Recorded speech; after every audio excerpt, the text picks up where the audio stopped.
nagrywanie jednego kanału.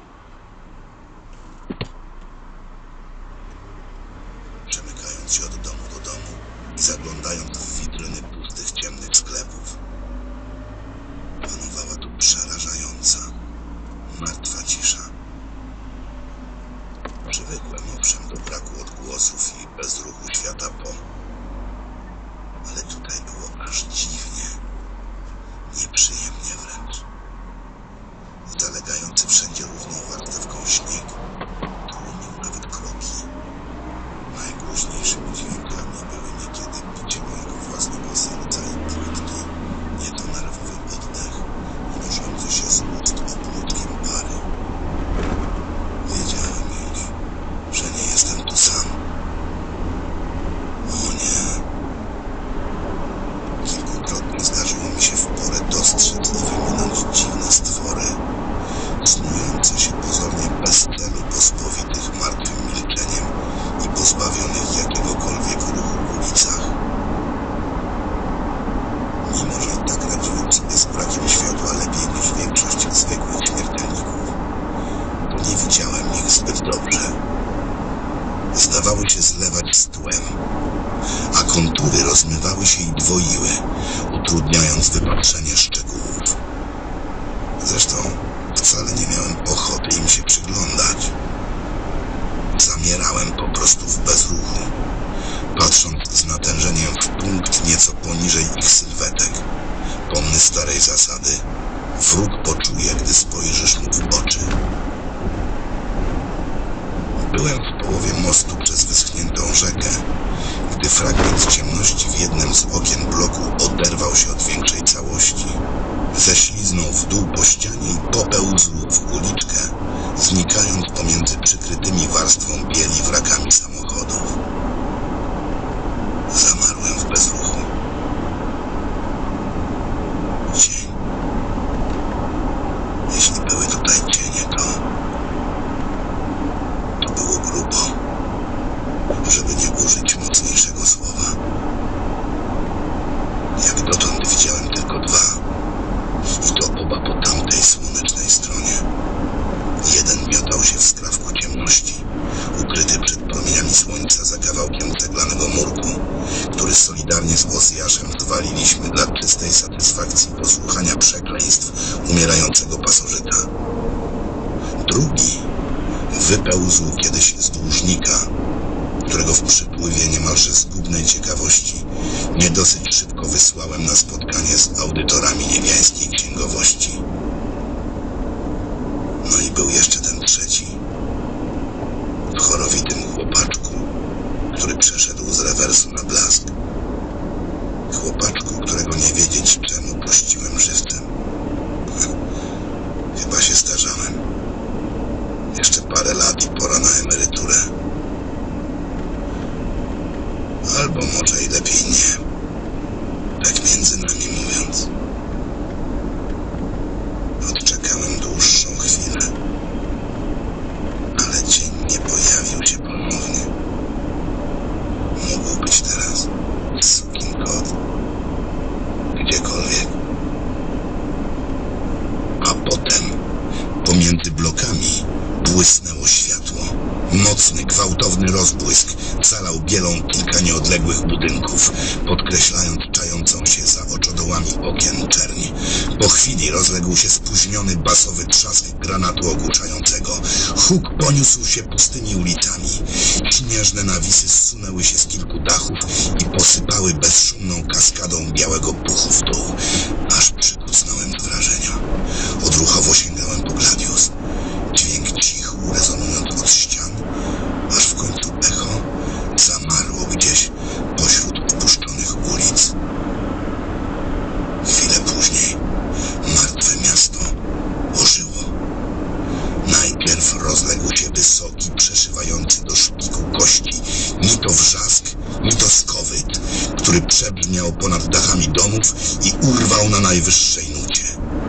Po chwili dzwoniącej w uszach ciszy odpowiedział mu drugi, skądś z daleka, równie przenikliwy i urwany. A potem ciemność zaroiła się niezliczoną ilością demonicznych kształtów. Zrobiło mi się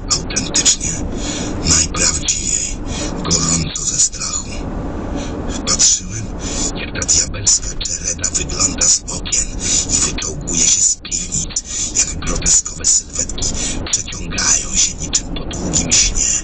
Na moich oczach stojąca pod sklepem spożywczym ciężarówka majestatycznie zakołysała się i przewróciła na bok, a spod niej wychynęło potężne cielsko ślepiora. Bestia otrząsnęła się z resztek śniegu, a potem jak gdyby od niechcenia odepchnęła na bok zagradzający jej drogę kontener na śmieci i ruszyła ulicą. Przypadłem do ziemi i wczołgałem się pod brak małolitrażówki, widząc, że coś zbliża się do mostu. Do cholery, że też zawsze taka sytuacja musi zastać człowieka w miejscu bez wyjścia. Istota poruszała się niezgrabnymi, długimi susami jak żaba. Przeraźliwie wychudzony, człekopodobny ropuch z długim ogonem chrzęścił i klekotał kawałkami porcewiałego pancerza, ale przemieszczał się zaskakująco szybko.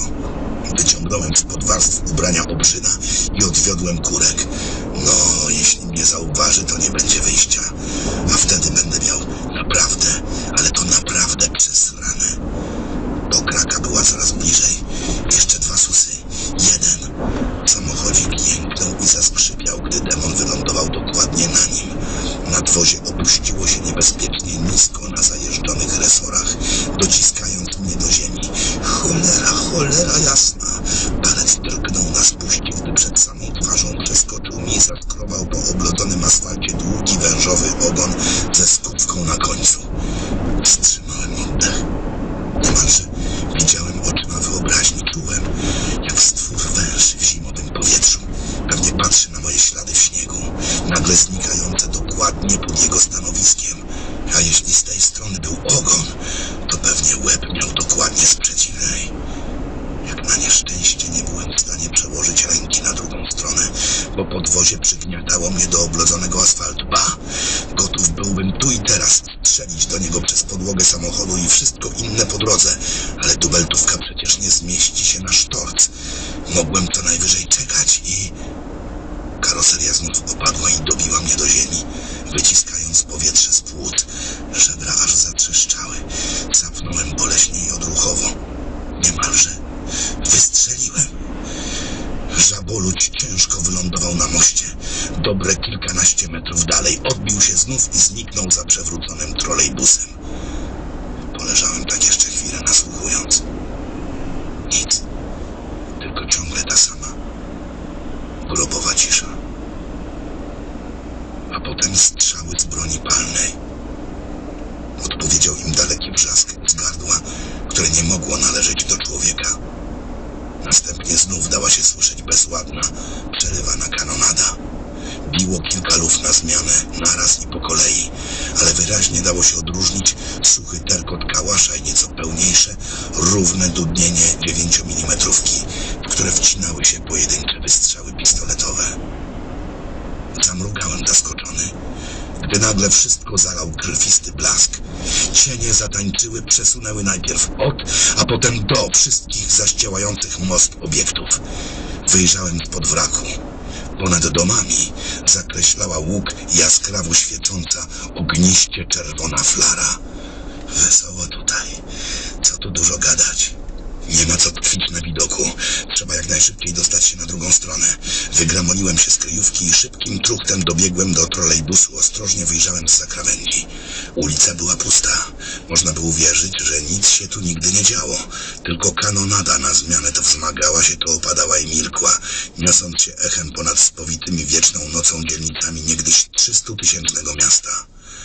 Wypatroszone wnętrze sklepu spożywczego było istnym labiryntem poprzewracanych regałów, rozprutych lat chłodniczych i porozbijanych w ślepym szale ścianek działowych. Nie dało się nie zauważyć, że ściany wręcz upstrzone były śladami po kulach. To ostatnie rzuciło mi się w oczy od razu, jak przekroczyłem granicę cienia.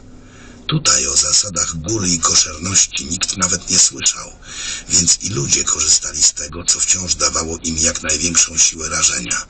Ciekawe, czy... Nastawiłem uszu. Oprócz dźwięku wystrzałów dało się słyszeć coś zupełnie innego.